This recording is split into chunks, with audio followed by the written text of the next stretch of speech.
It has been confirmed. The Holy Knights are, in fact, immortal.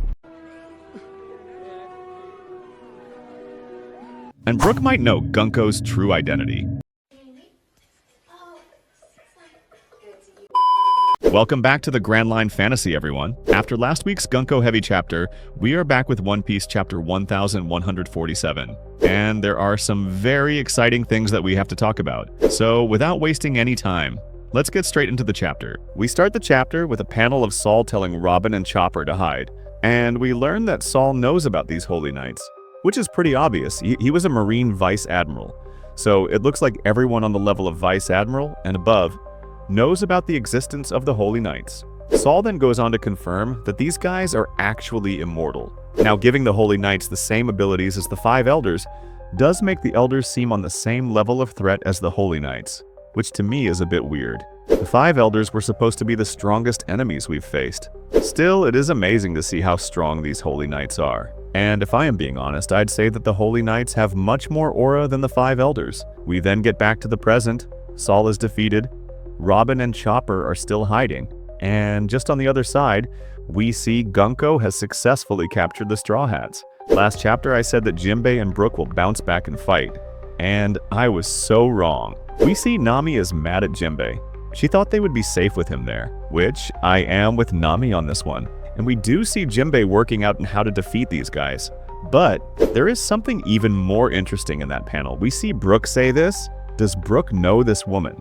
That is what I think is implied here. I have 2 theories for this. First is a simple one.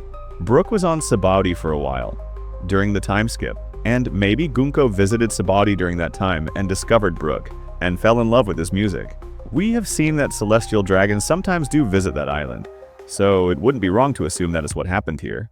But the second one, which is the most interesting one, and my favorite, is that Brook and Gunko have crossed paths with each other back when Brook was alive. Even before the Rumbar Pirates, when he served as the commander of an assault convoy of a certain kingdom. I really want it to be the second one, because that would make Brook's character so much more interesting. Let's be honest, after Thriller Bark, the only time Brook showed some character was in Whole Cake Island. After that, nothing major in Wano or Egghead, or before that.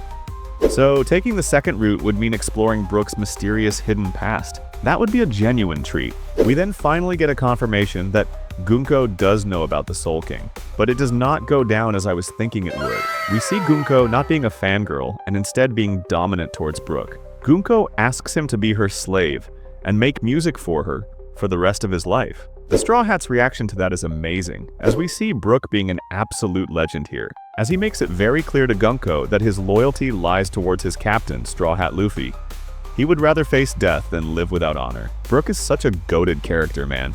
He doesn't usually get a lot of screen time, but when he does, he gets even cooler somehow. And let's just say Gunko does not like this answer. She kicks the shit out of him. Summers asks Gunko to calm down as he says he does not want to pick a fight with Luffy, which is so stupid. Like, Summers, you have already attacked and captured half of Luffy's crew. Like it or not, Luffy is coming for you. Well, not in this chapter, but soon. I have faith in him and the other 3 strongest guys currently on Elbaph, who are feasting and chilling in the underworld. Anyway, Summers then goes on to broadcast his voice to the entire island of Elbaph. He literally chooses to expose themselves and even goes on to reveal his identity as a god's knights. I thought the Holy Knights were supposed to be a lesser-known faction to the world. We then see all the giants in a different part of the island, confused about the broadcast. He then goes on to tell the people about the kidnapping of the kids and taking them as hostages.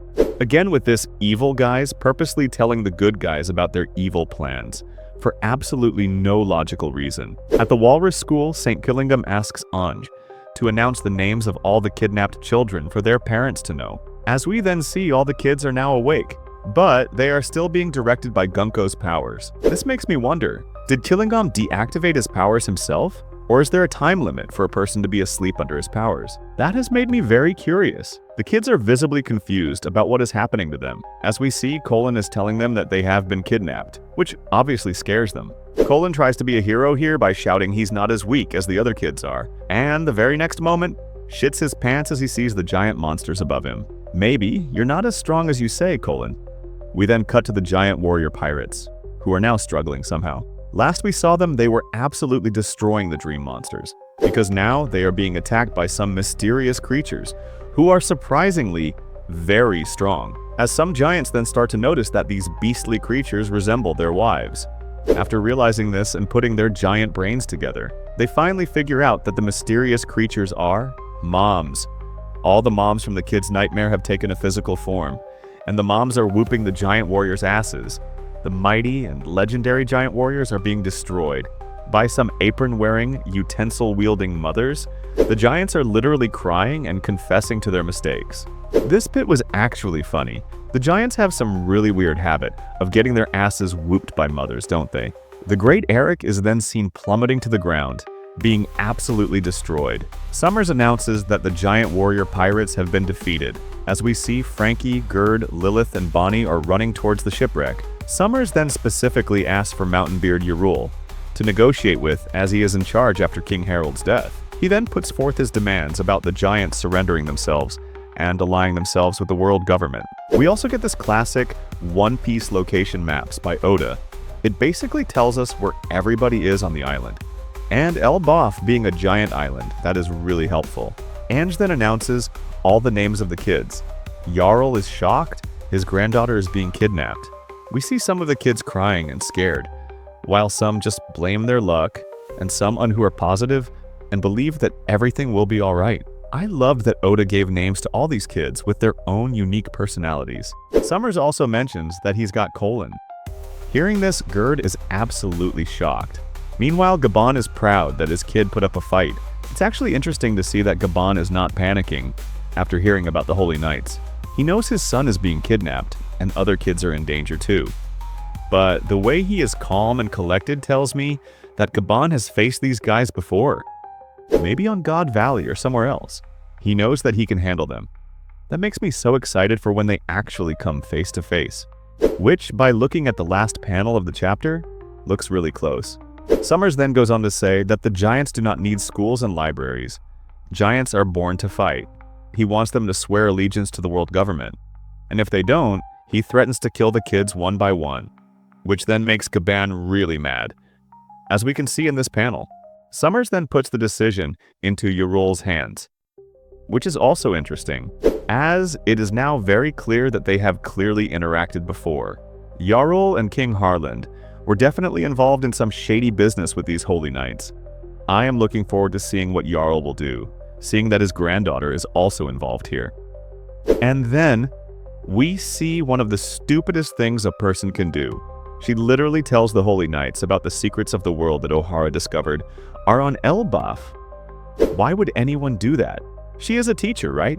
Isn't she supposed to be not dumb? This scene is the same as the solo leveling anime scene, where the S-rank hunter reveals that they have an invisible healer to the enemy. This really made me mad. So stupid. Anyway, we then see that both Robin and Gaban have had enough.